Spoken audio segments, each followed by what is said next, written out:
D'un monde à l'autre, une émission produite et réalisée par Maïda Sili et Aïssa Khrichi.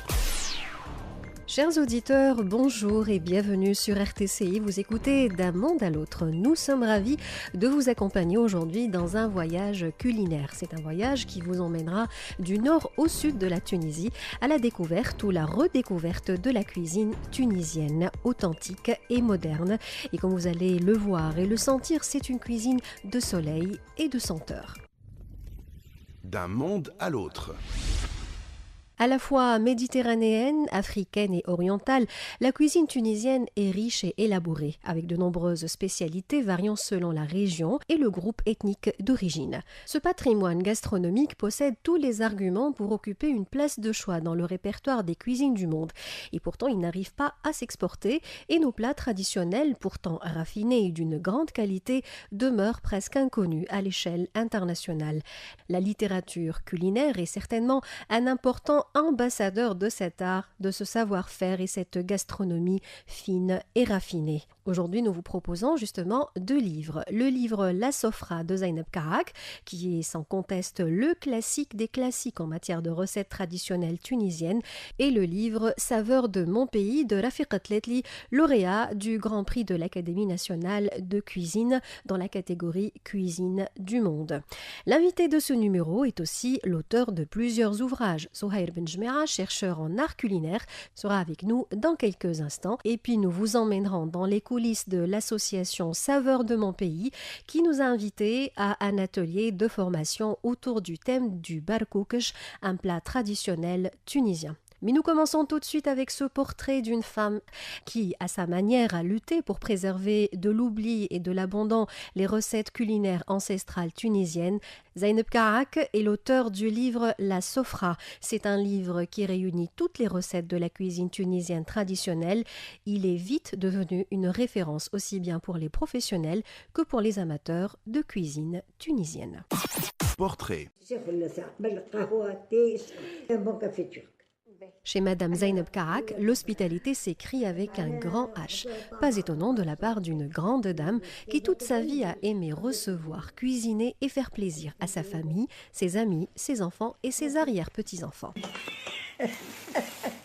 Zainab Karak est une passionnée. Elle est passionnée de cuisine. Ma mère recevait beaucoup, longtemps. Elle cuisinait, elle savait cuisiner. Nous allions à l'école. Nous faisions nos devoirs. Nous rentrions et nous entrions dans la cuisine pour aider, pour donner un coup de main, pour aider notre mère, quoi. Et on voyait tout ce qu'elle faisait. Donc nous avions acquis Très tôt, très jeune. très jeune, cet art. Et puis c'était bon, c'était joli. On a appris à colorier, comment dirais-je, à présenter. Vous avez prononcé le mot art, la Zainab Karak, parce que la cuisine, c'est un art, n'est-ce pas? C'est un art, absolument. Je vous assure que c'est un art. Ouais. Parce que la cuisine, il faut voir. Quand on voit quelque chose, déjà, on a envie de l'écouter. Il faut que ça touche tous les sens. Voilà. Tandis que là, quand vous voyez quelque chose qui ne vous attire absolument pas, eh ben, vous n'y touchez pas. C'est simple. La cuisine, c'est un art, mais les cuisiniers ne sont pas tous des artistes. Non, pas tous, c'est vrai. Mais quand même, ils font de leur mieux, disons. Mais écoutez, vous parlez des cuisiniers qui aiment la cuisine, faire la cuisine, ou ceux qui cherchent à avoir de l'argent. Voilà, ça fait deux choses différentes. D'accord. C'est-à-dire que pour que la cuisine soit un véritable art et que on ait à la fin quelque chose de vraiment très beau et très bon, il ne faut pas se contenter du savoir-faire, il faut en plus avoir la passion. Bien sûr, c'est exact, absolument. Il faut aimer. Vous savez, nous passons des heures à décorer quelquefois. Pour nous-mêmes, pour mes enfants, pour moi, pour mes parents, pour mon mari, pour tout le monde, quoi. La gastronomie tunisienne, l'art, le patrimoine culinaire tunisien, parlons-en justement. Vous êtes l'auteur du célèbre livre La Sofra. Qu'est-ce qui vous a poussé à écrire ce livre tout d'abord? Pourquoi vous l'avez écrit? C'est une petite légende de rien du tout, je vous assure. Je n'ai jamais pensé écrire quelque chose. Eh bien, je me promenais dans une grande surface. Il y a longtemps, c'était en, je ne sais plus quelle année, 70, par là. Et j'ai vu un livre de cuisine tunisienne. J'ai feuilleté une horreur. Tout le contraire de ce qu'il fallait faire. Je me suis dit, quand même, je sais écrire. En tout cas, j'essayerai de m'arranger. Et je sais cuisiner. Pourquoi ne pas présenter moi-même un livre? Je le ferai. Et j'ai mis 4 ans à le faire, à le préparer. 4 ans, je vous assure. Parce que je faisais les choses réellement. Quand je préparais une chose que je faisais d'habitude couramment, je pesais, je dosais. Donc l'objectif pour vous, derrière ce livre, c'est de transmettre un savoir-faire aux générations futures. Oui, oui, absolument. Et de le sauvegarder. D'ailleurs, je l'ai archivé. Il existe aux archives nationales. La sofra de Zeynep Karak est sans conteste le classique des classiques en matière de recettes traditionnelles tunisiennes. Ce livre, qui réunit toutes les recettes de la cuisine tunisienne traditionnelle, est jusqu'à aujourd'hui une référence aussi bien pour les professionnels que pour les amateurs de cuisine tunisienne. En 76, le premier livre apparu en 76, certainement. Deuxième autre, je me rappelle plus. Donc c'est ça la sofra qu'on voit sur la couverture du livre. C'est Si, la si. table, oui. C'est la table, c'est la table. Mhm. C'est elle qui s'appelle la sofra, Edia Sofra. D'accord. C'est une espèce de table basse, vous voyez, il y a ici un canapé là. Mhm. Vous voyez à peu près, c'est plus bas ou à la même hauteur que le canapé, vous voyez un peu. Oui, Voilà. d'accord. Donc c'est un banc. D'accord. Et alors on met tous les plats là-dessus et on se sert. Et donc vous avez choisi d'appeler le livre Sofra par Sofra. référence, Voilà, parce qu'il contient plusieurs plats, généralement. parce que c'est une sofra, Une sofra. d'une manière ou d'une autre. Voilà. Donc aujourd'hui, la Zeynep, est-ce que vous pensez que les Tunisiens se sont un petit peu détachés des cuisines ou des recettes authentiques et se dirigent un peu plus vers le rapide, le fast-food, le junk food? Beaucoup, pas peu. Beaucoup, beaucoup, beaucoup, beaucoup. Pourtant, il y a beaucoup. Je les ai mis d'ailleurs. Il y a des plats faciles, rapides, avantageux. Mais je ne sais pas pourquoi. Comme ça, par le temps. Qu'est-ce que vous voulez que je vous dise? Quel est votre sentiment par rapport à ça, quand vous voyez Je justement... trouve que c'est dommage quand même. C'est dommage parce qu'il y a de bonnes choses quand même chez nous, malgré tout. En tout cas, moi, chez moi, je cuisine surtout notre cuisine. Il n'y a rien à faire. Le couscous, c'est un plat complet, vous savez. Il y a les légumes, il y a les pâtes, il y a la viande, il y a les pois chiches qui donnent des protéines aussi. Il y a beaucoup de choses là-dedans qui sont délicieuses, d'ailleurs. Et un couscous, c'est délicieux. C'est pas terrible à faire. Et ça suffit. Pour une bonne famille, c'est formidable. Ça vous évite le pain et c'est bon. Et même pour la santé, c'est bon. C'est à recommander, quoi. Ouais. Il n'y a rien de mauvais là-dedans. Et alors, on retrouve plusieurs chapitres dans ce livre, la Zeynep Karak, des recettes salées, les conserves, les hors-d'œuvre, les potages, les soupes, un peu de tout. Vous, votre coup de cœur, est-ce que Zeynep Karak a une recette préférée ou un plat préféré qu'elle aime toujours cuisiner? J'aime tout. C'est vrai. Les plats difficiles, bien sûr, je les fais rarement, plus rarement que les autres. Mais j'aime tout. Tout est bon. Tout est délicieux. Même les choses les plus simples. Une ajja ou un hassou ou n'importe quoi que vous pouvez faire en 10 minutes, c'est aussi bon qu'autre chose, vous savez. Je vous assure.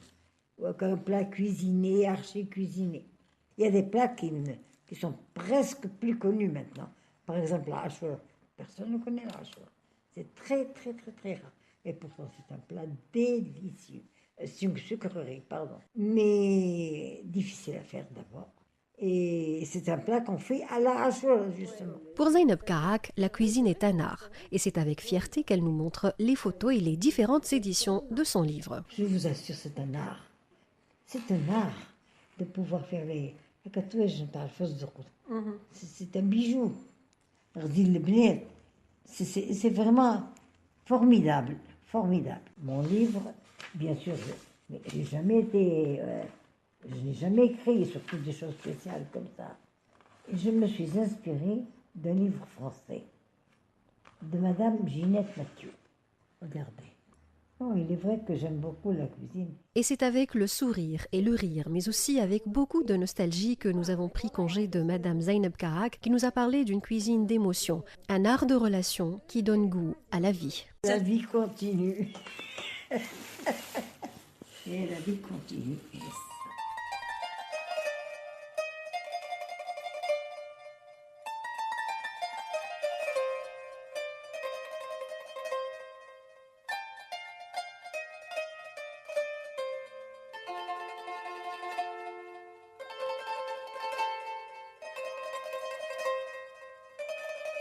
Avant de vous proposer notre prochain portrait, nous poursuivons avec le groupe Al Azifet.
La vie continue, nous disait Zeynep Karak. L'art culinaire tunisien aussi. Cet art part à la conquête du monde et plus particulièrement de l'autre côté de la Méditerranée, en France, avec la 34e édition du Grand Prix de littérature culinaire organisé par l'Académie nationale de cuisine. Ce prix prestigieux a récompensé cette fois 3 auteurs tunisiens pour leurs ouvrages qui consacrent la promotion, la préservation et l'enseignement de la cuisine selon les standards traditionnels. Parmi eux, le célèbre chef Rafiq Tletli qui a reçu dans la catégorie Cuisine du Monde le Grand Prix de l'Académie nationale de cuisine avec les félicitations unanimes du jury pour son ouvrage Saveurs de Tunisie paru aux éditions Geste. D'un monde à l'autre est parti à la rencontre de Rafiq Tletli, un véritable professionnel et passionné pour en savoir plus sur la richesse que le patrimoine culinaire tunisien a à offrir. On vous prévient, vous risquez d'avoir l'eau à la bouche en écoutant ce reportage réalisé par Aïssa Khrichi et Sarah Char. Reportage.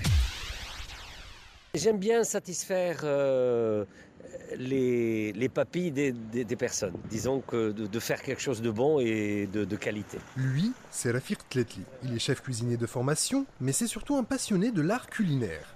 La gastronomie, il a ça dans le sang et cela depuis son plus jeune âge. Je l'ai reçu de ma mère. Oui, je l'ai reçu de ma mère, j'aimais bien. Et puis, c'était comme ça ne s'est pas développé jusqu'au moment où j'ai commencé à faire mes études et mes stages, et entre autres la cuisine. Et là, je me suis accroché. Co-fondateur de l'association des professionnels de l'art culinaire, le chef tunisien Rafiq Tletli est l'un des porte-drapeaux de la cuisine tunisienne à l'international. Il vient d'être primé lors de la 34e édition du prestigieux Grand Prix de littérature culinaire organisé par l'Académie nationale de cuisine en France. Une association d'envergure internationale qui a pour objectif de promouvoir, de préserver et d'enseigner la cuisine selon les standards traditionnels. Et c'est justement dans ce cadre que s'est démarqué le livre Saveurs de Tunisie de Rafik Tletli dans la catégorie Cuisine du monde. Dans ce livre, le chef Tletli partage des recettes tunisiennes revisitées à sa façon, mais pas seulement, vu qu'il dévoile la richesse culinaire des 4 coins de la Tunisie. Une mine considérable qui contribuera au développement local de ces régions. On voit des photos pas que de plats, comme les livres le font. On voit aussi l'autre côté touristique de la Tunisie, montrer la Tunisie. J'ai rassemblé toujours des choses qui ne se sont jamais mariées ensemble. Par exemple, là, vous voyez une salade avec de l'orange et des fenouils ensemble. Et ça donne un goût vraiment très très bon. Là, avant, on ne mangeait pas de carpaccio de crevettes. Là. Donc les crevettes sont coupées très, très fines et elles sont macérées dans du citron. Et l'acidité du citron fait cuire la chair. J'ai pris toujours des produits du terroir tunisien, la rigotta, les poissons, les crevettes et ainsi de suite, pour d'abord les mettre en valeur et deuxièmement les utiliser pour faire de nouveaux plats dans la cuisine tunisienne. J'ai toujours respecté le goût du palais tunisien, quoi. Je suis sorti toujours du sentier battu. Ouais. Parmi ses créations culinaires alléchantes, c'est la kousseïla que le chef Rafik Tletli a choisi de nous faire visiter. Il s'agit d'une fusion entre le couscous et la paella. C'est une spécialité, un couscous qui fait différemment du couscous traditionnel tout d'abord. Et il y a 4 genres de viande. Donc il y a des fruits de mer, il y a du poisson, de l'agneau et du poulet. Ce mélange de goûts donne un goût formidable et surtout c'est assaisonné de boutons de rose et de cannelle. Et ça donne un goût très très bon dans la poêle. Pour ce faire, c'est au marché municipal de Nabel, d'où il est originaire, que le chef Rafik Tletli décide de nous emmener en quête des précieux ingrédients nécessaires à la mystérieuse kousseïla, à commencer par les poissons et les fruits de mer. On trouve de beaux poissons et d'ailleurs on est les seuls presque dans le bassin méditerranéen où on trouve du mérou. Dans d'autres pays il est interdit le mérou. Le thon chez nous il est incomparable. Le rouget, regardez ce rouget là. On peut faire des petites fritures avec ce rouget très très bonnes. Il suffit de nettoyer, le rouler dans de la farine et le frire. Et ça c'est croustillant, c'est bon. Les sardines, moi, je fais les sardines à la grecque. Marinés c'est le citron qui les fait cuire. Je les fais macérer dans du citron et je le mange cru comme ça, c'est très très bon. Donc on va prendre des crevettes, on va prendre les moules, j'en vois pas mais je vais trouver peut-être ailleurs. Du calamar, j'en ai, j'ai pas besoin d'en acheter. Et puis un peu d'agneau chez le boucher et puis poulet. C'est avec ça qu'on va faire notre kousseïla, quoi. Et c'est avec tous les ingrédients en main que nous prenons la direction du restaurant dont le chef Rafik Tletli est propriétaire. Le temps d'enfiler sa toque et de mettre en place les ingrédients, Rafik nous invite à entrer dans les cuisines afin d'assister à la préparation de la fameuse kousseïla. Et cela au grand bonheur de notre estomac qui commence à crier famine. Je ne sais pas si vous remarquez, je suis en train de cuire comme on le fait en Asie, c'est-à-dire qu'on est en train toujours de mélanger le produit dans la poêle et le laisser un petit peu encore croustillant et moelleux. On les fait sauter légèrement parce qu'après ils vont cuire dans la sauce. Mais ils vont donner un goût dans la poêle là. Bien, tout est légèrement cuit. Vous voyez, d'ailleurs les crevettes et les calamars n'ont pas besoin de beaucoup de temps de cuisson. Hein. Elles rougissent très vite. Et après, on commence avec les oignons.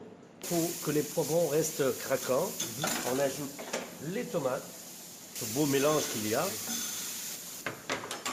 On fait revenir tout ça et on déglace avec un peu d'eau. Vous voyez, il y a le sucre de tous les ingrédients qu'on a au fond de la poêle. Et c'est ça, ce sucre-là, cette essence-là, qui va donner du goût à la sauce. Vous voyez là? Maintenant, c'est le rôle du couscous qu'on laisse imprégner. On baisse le feu un petit peu. On laisse imprégner, imbiber. Et voilà, le travail est fait. Il ne reste qu'à garnir son assiette et déguster tout cela. Bon appétit! Le temps est donc venu pour se mettre à table et vivre une expérience gustative unique. Une expérience qui a tout intérêt à être partagée avec le plus grand nombre possible. Et c'est sur cette notion de partage que le chef Rafik Tletli entend mettre l'accent. Pour lui, promouvoir l'art culinaire tunisien dans le monde est aujourd'hui essentiel pour booster un créneau qui malheureusement souffre en Tunisie d'un réel déficit en matière de communication. L'art culinaire tunisien reste un petit peu méconnu dans le monde et surtout en Europe. qui met en valeur cette cuisine, ce sont des journalistes de critique culinaire qui le font. Or, en Tunisie, malheureusement, et j'encourage beaucoup de vos collègues à développer cette cuisine tunisienne et cette critique culinaire. Ils en parlent et puis on met en valeur. Ça crée des jaloux et l'autre, il fait quelque chose encore de meilleur, il se met en valeur et ainsi de suite. Et c'est de fil en aiguille, quoi.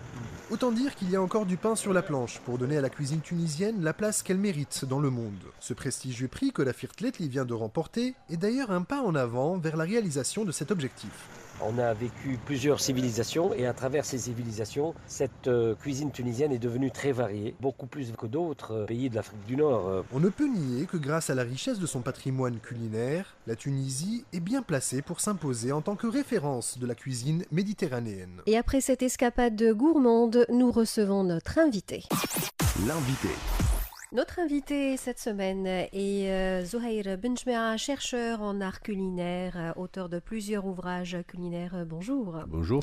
Alors nous allons parler avec vous, Zouhair, aujourd'hui de la cuisine tunisienne. Tout d'abord, est-ce qu'on peut la définir ou la décrire, la cuisine tunisienne, en quelques mots, ou est-ce que c'est difficile à décrire ?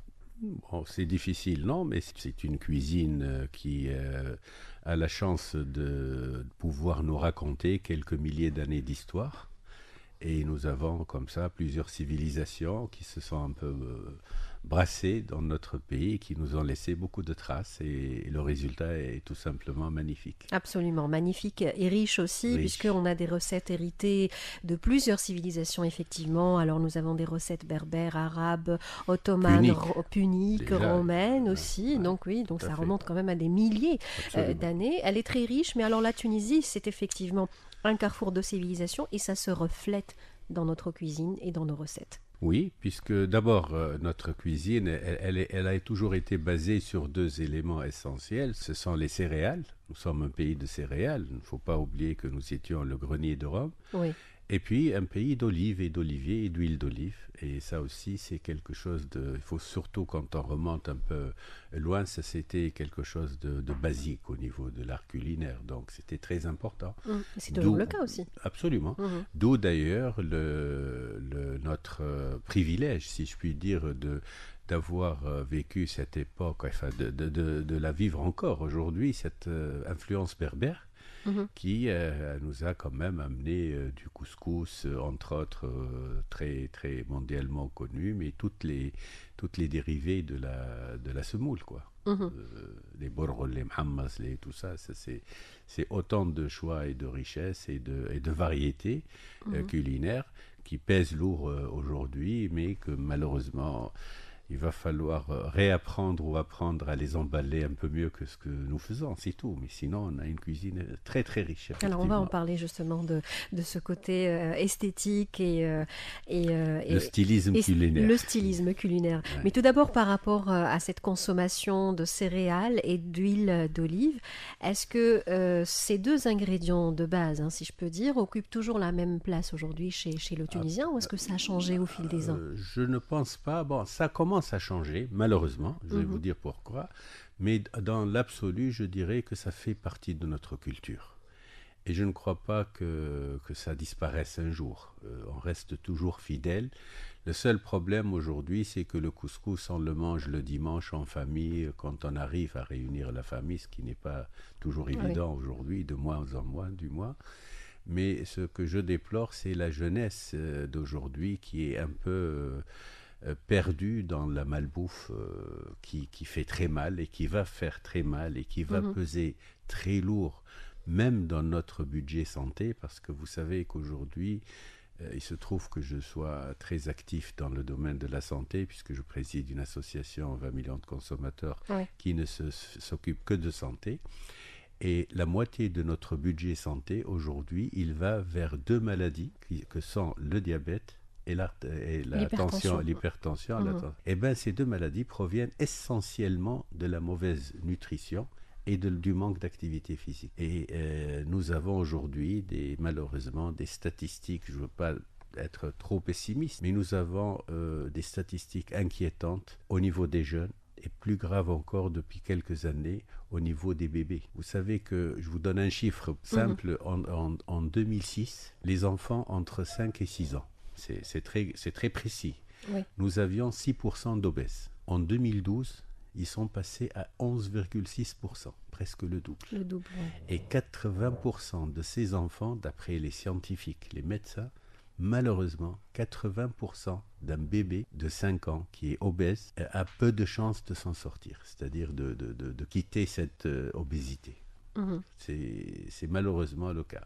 Donc c'est important, il y a une démission des parents.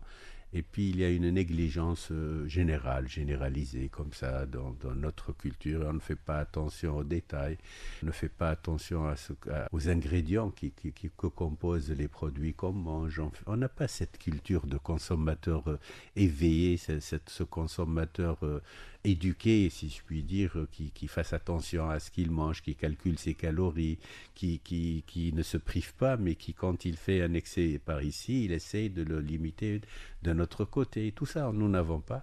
Et c'est dommage parce que du coup, on ne parle pas de gastronomie, on ne parle plus de gastronomie et d'art culinaire, mais on parle de bouffe. Et c'est ce terme qui me désole et qui me fait mal. Et comment remédier justement à tout ceci, puisque vous êtes aussi actif dans la société civile, comme vous dites, Aziz Ouail. Par quoi est-ce que ça passe? Par des campagnes de sensibilisation, par l'école, par les médias, par les autorités? Tout à la fois, mais j'essaie récemment, je suis membre du comité technique du dialogue sociétal pour un meilleur système de santé. Moi, dans mon association, je fais les écoles primaires et je prends des enfants de 8 à 12 ans. C'est choisi d'après les sociologues, c'est le bon âge, la bonne tranche. Et je les sensibilise sur leur goûter, sur ce qu'ils mangent à l'extérieur, à la maison.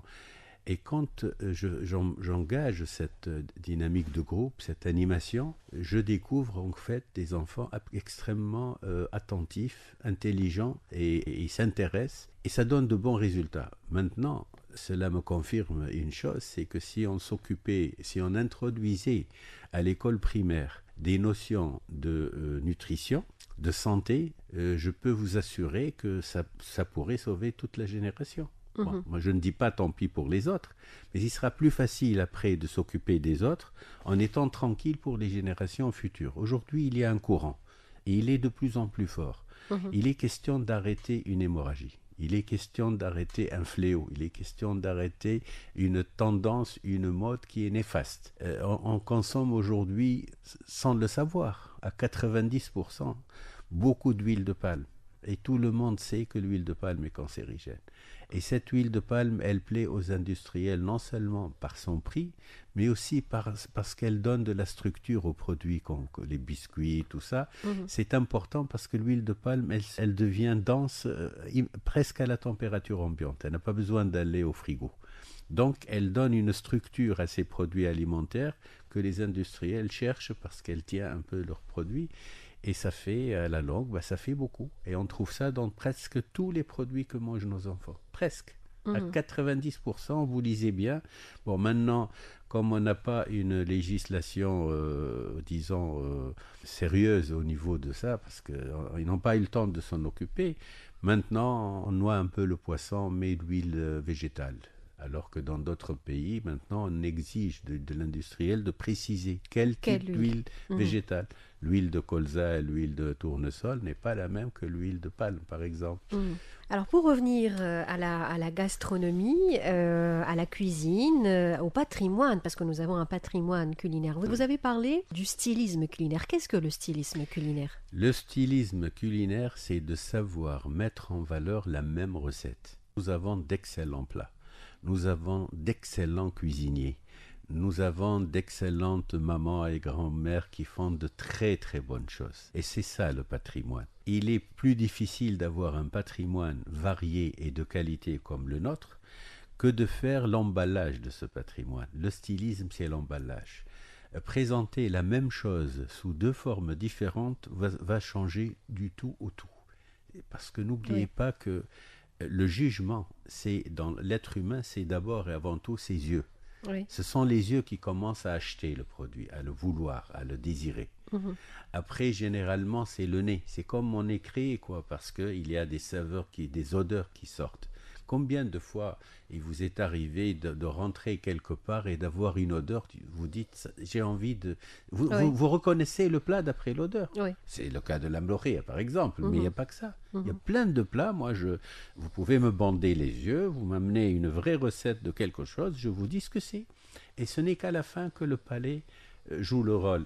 Donc, avant tout, ce sont les yeux, c'est le visuel, c'est comment emballer, comment présenter nos plats, comment les mettre en valeur. Et surtout, quand je pense que nous avions, j'espère que ça va revenir très vite, beaucoup de touristes étrangers, notamment européens, nous ne savons pas leur vendre notre patrimoine parce qu'on met tout sous forme de buffet et les clients ne savent pas. Ils sont bien élevés, ils font l'accueil, ils prennent une assiette, puis il va vous mettre un peu de couscous, un peu de mermez, un peu de mloukhia, tout à côté de l'autre, ça va se mélanger. C'est pas ça. Alors que si on présentait les choses soit dans des petits ramequins, soit dans des petites assiettes, sous forme de dégustation, avec une explication, il ne faut pas présenter un plat. Un plat, quand il est bien présenté, entre autres, il faut le présenter avec des paroles. Oui. Il faut le situer, d'où il vient, son origine, son histoire. Et là, le touriste ne peut être que passionné. Il ne peut être que 10 fois plus intéressé de goûter et d'apprécier.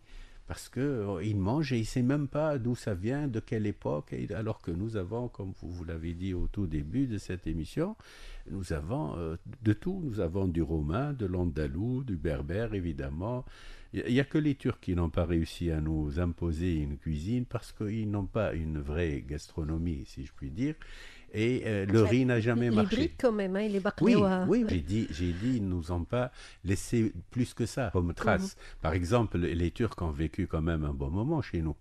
Et ils mangeaient que du riz. Et ils sont partis avec leur riz. Pourquoi? Parce que nous avions déjà nos graines à nous, notre couscous, notre semoule, etc. Vous voyez, c'est ça le culturel. Donc c'est ça qu'il faut retenir. C'est ça Très bien. notre richesse. Oui. Et est-ce que justement c'est ce stylisme culinaire qui va aider la cuisine tunisienne à être une cuisine internationale? Absolument. Au niveau de l'export, certainement. Bien sûr, chez nous d'abord, il faut savoir la présenter et l'emballer convenablement.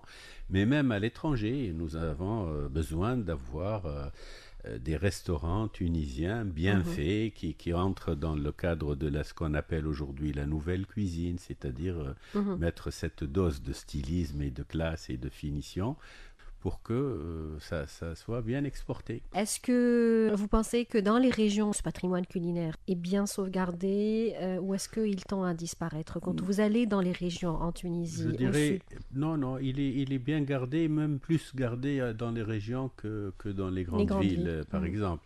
Parce que là, ils sont plus jaloux de leurs habitudes, de leurs coutumes, etc. Et puis, il faut savoir que chaque région est en elle-même une encyclopédie de plats, etc. Vous avez le barkouch, le bourz-guigden, partout où vous allez, vous avez des spécialités. Et ça, Jalousement gardé. Absolument. Et ils sont très fiers de leur plat d'abord, et puis ils vivent avec. Ils vivent avec, bien que la malbouffe a commencé à toucher ces régions, mais beaucoup moins que les grandes villes. Vous allez dans les zones rurales, par exemple, il y a encore de ces scènes magnifiques de préparation de divers pains, de divers plats, de plats dans la gargoulette, de plats dans les trous qu'ils préparent avec du bois, du feu de bois. Il y a de très très bonnes choses encore. Moi, je me déplace beaucoup et je suis ravi pour ça. Ce que je demande aujourd'hui, nous avons beaucoup de chefs de classe internationale. Nous avons des jeunes qui sont de vrais artistes, qui n'ont rien à envier à part un peu d'équipement et de matériel aux grands de ce monde. Moi, ce que je souhaite, c'est qu'ils ne perdent pas de vue notre patrimoine, qu'ils gardent l'essentiel, qu'ils gardent l'original, qu'ils gardent le goût. Revisiter un plat, bien sûr, c'est bien, il faut le faire. Mais il y a des moments où il faut parler de plats revisités et il y a des moments où il faut être jaloux pour son patrimoine et garder l'original, ne jamais perdre de vue en mettant ce plus de stylisme culinaire justement pour bien réussir un peu la sauvegarde. Souhair Benjmea, chercheur en art culinaire, je vous remercie.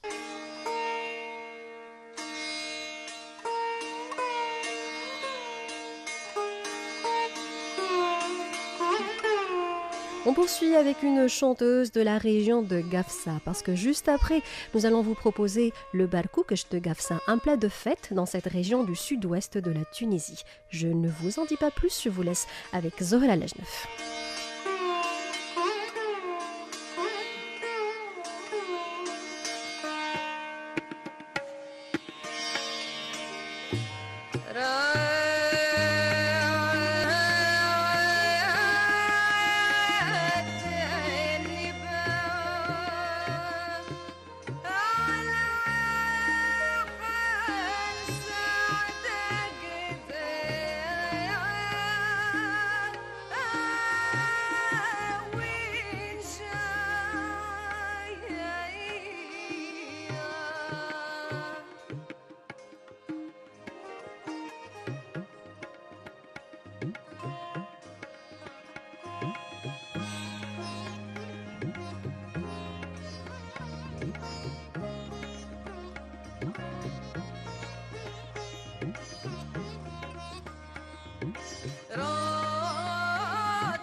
Voilà une chanteuse qui a réussi à se forger une place de marque dans la chanson tunisienne en optant pour la chanson bédouine, pour la chanson de Gafsa précisément. On va rester à Gafsa puisque nous allons parler du barkoukesh, un plat qui, il faut le dire, ne concerne pas uniquement cette région. L'équipe de D'un Monde à l'Autre a suivi l'association Saveurs de mon pays dans un atelier autour du barkoukesh et vous propose ce reportage. Dans les coulisses de l'association Saveurs de mon pays.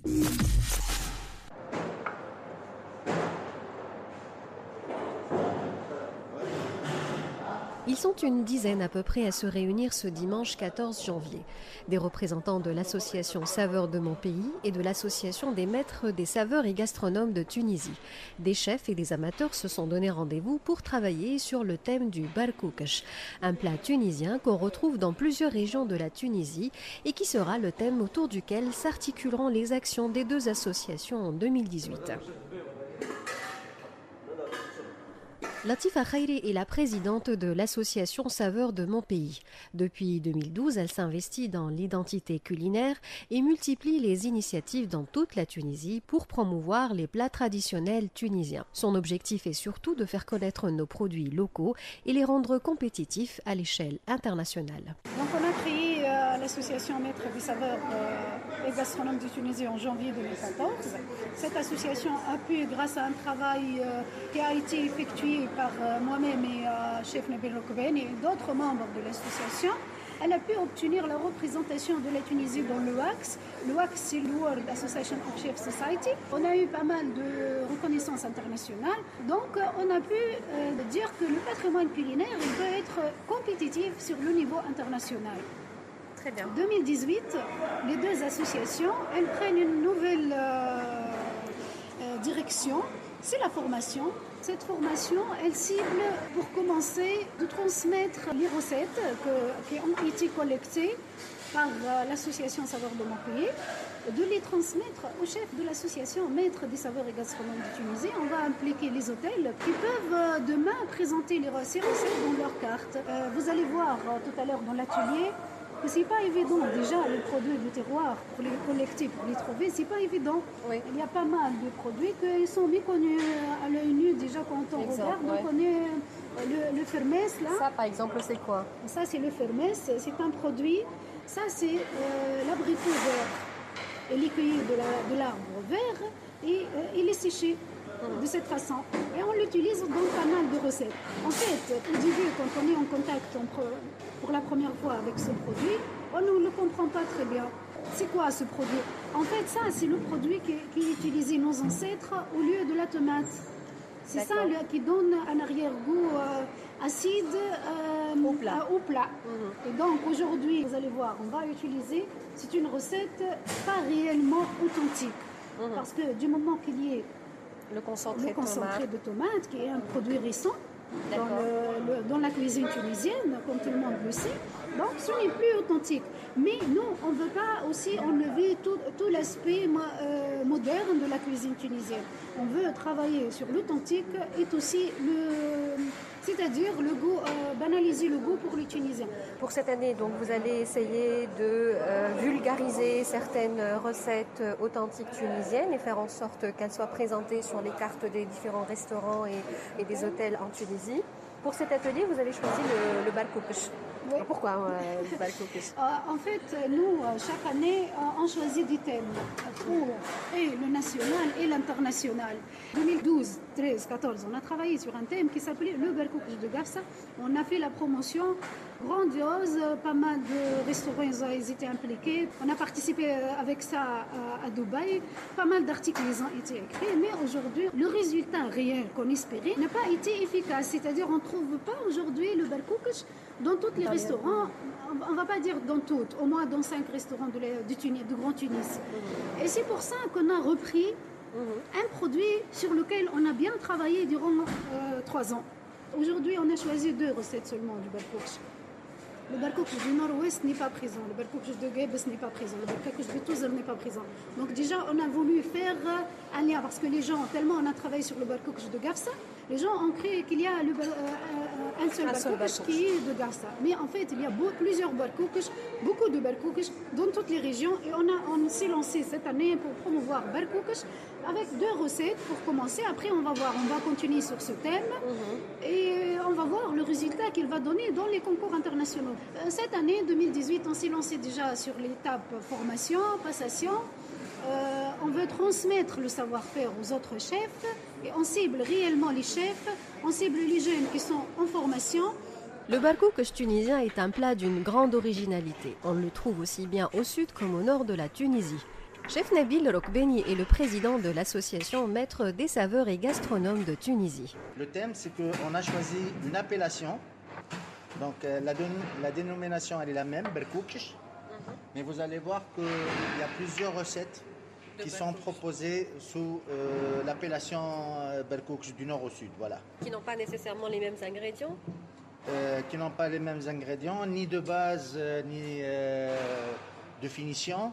Ils sont d'origine différente, mais on va retrouver non culinairement parlant, on va dire ça comme ça, on va retrouver des points communs.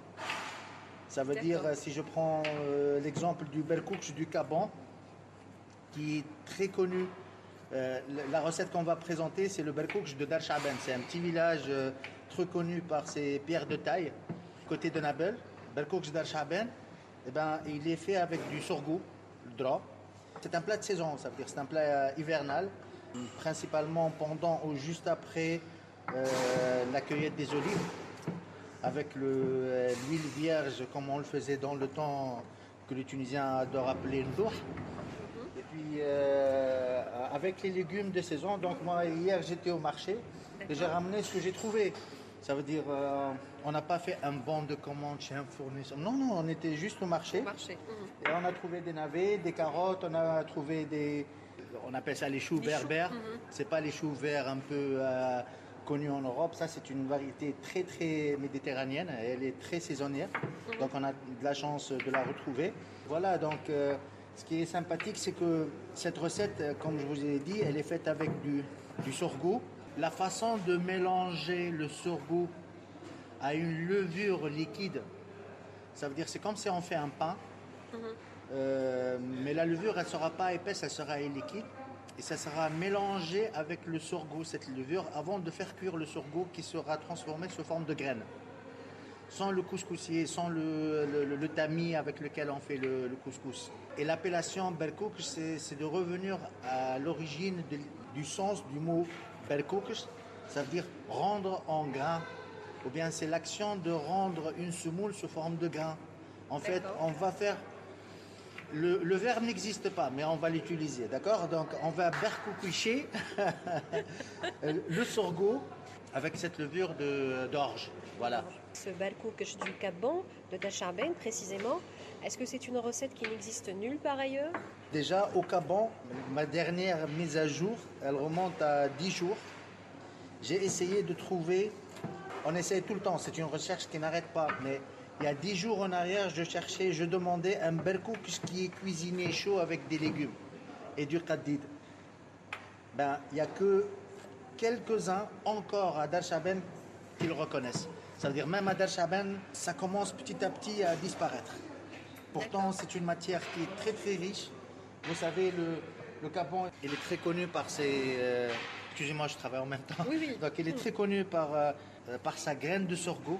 Donc, il y a plein de gens qui ne connaissent pas ça, voir qu'il a un arrière-goût légèrement salé. Donc ça rappelle un petit peu la matière grasse bretonne.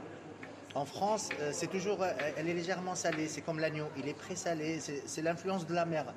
En fait, c'est ça le sorgho, entre le sorgho de Guebes ou de Kilouen ou de Sidi Bouzid par rapport au sorgho qu'on peut trouver au Caban, c'est qu'il a un goût légèrement salé et ça influe sur la recette. Vous avez parlé des recettes locales et des produits locaux, les produits de terroir. Est-ce qu'il y a des produits d'ailleurs qui ont changé et transformé notre cuisine en Tunisie? Oui, bien sûr. Et ça date pas d'aujourd'hui, ça date pas d'une cinquantaine d'années. Il y a même quelques produits qui datent de beaucoup plus. Je prends juste un exemple, le chémé. Les Tunisiens consomment le chémé quotidiennement. Et pour lui, chémé, c'est tunisien. Mais si on regarde réellement l'origine de la recette, comment elle est venue, etc., c'est une recette qui est importée. Il y a d'autres produits. De la Syrie? Déjà de l'appellation chémé, ça veut dire ça provient du chem. Mais si on regarde, on fait un petit peu une recherche géoculinaire, on va appeler ça comme ça. C'est pas géopolitique, c'est géoculinaire. On va trouver que c'est un produit qui est très très consommé au niveau de Iran, Azerbaïdjan, Irak, Turquie, etc.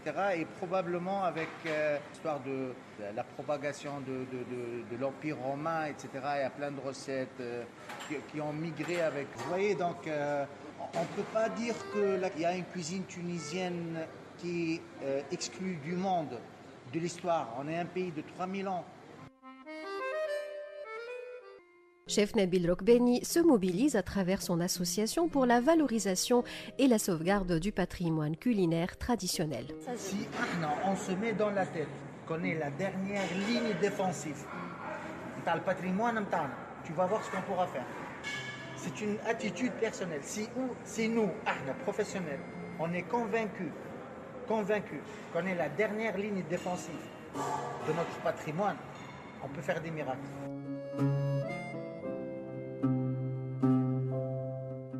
Nabil Rokbeni est convaincu de son rôle et fait de la sauvegarde du patrimoine son cheval de bataille.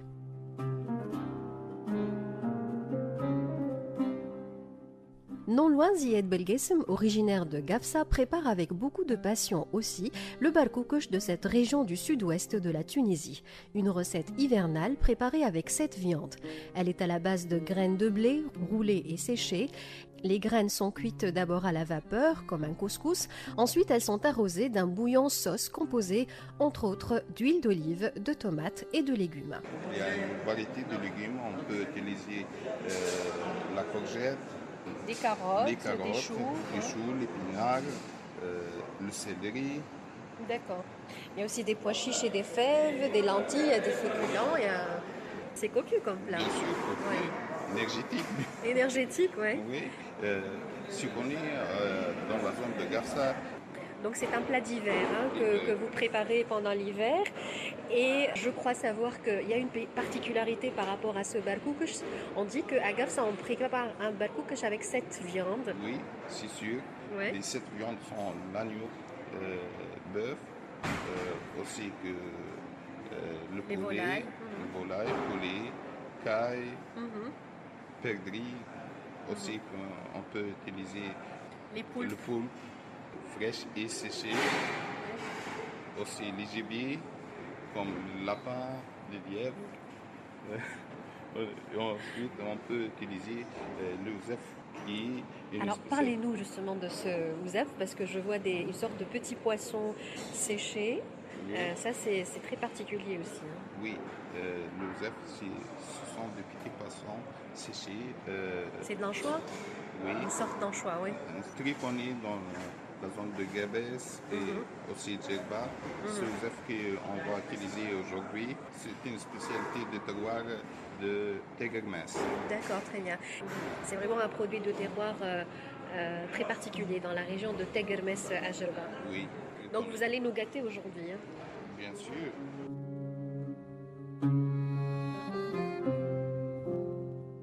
Les deux cuisiniers étaient fiers de nous faire déguster leur barkoukoch, 2 recettes succulentes traditionnelles du fin fond de la Tunisie.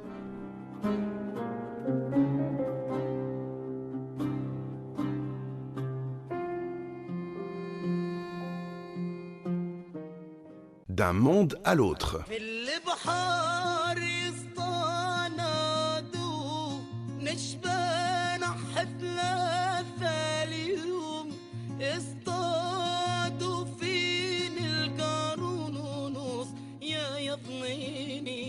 Et nous voilà arrivés à la fin de ce numéro d'un monde à l'autre sur la gastronomie et le patrimoine culinaire tunisien. C'est sur une chanson du patrimoine que nous allons nous quitter, une chanson du groupe international et cosmopolite Djerba International. Merci de nous avoir suivis et n'oubliez pas que la gastronomie est l'art d'utiliser la nourriture pour créer le bonheur. Alors créez du bonheur autour de vous et à la semaine prochaine.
والله